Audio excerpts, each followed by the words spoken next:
आज सकाळी अतिशय दुःखद घटना घडलेली आहे।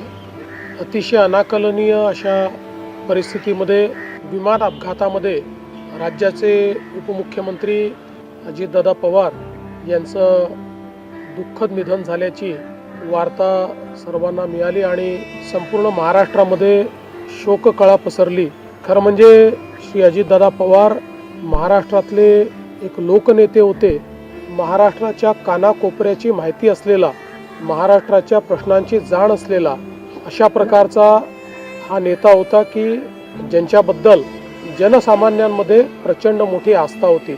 अजितदादा एक अतिशय संघर्षशील अशा प्रकारचं नेतृत्व होतं आणि सर्व परिस्थितीमध्ये न डगमगता पुढे जाणारं अशा प्रकारचं व्यक्तिमत्व होतं। महाराष्ट्राकरता आजचा दिवस हा अतिशय कठीण दिवस आहे, कारण अशा प्रकारचं नेतृत्व तयार व्हायला अनेक वर्ष लागतात।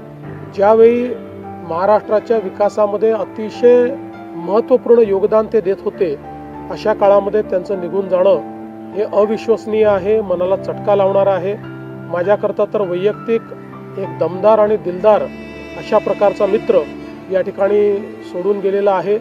त्यांच्या कुटुंबावर देखील हा प्रचंड मोठा आघात आहे।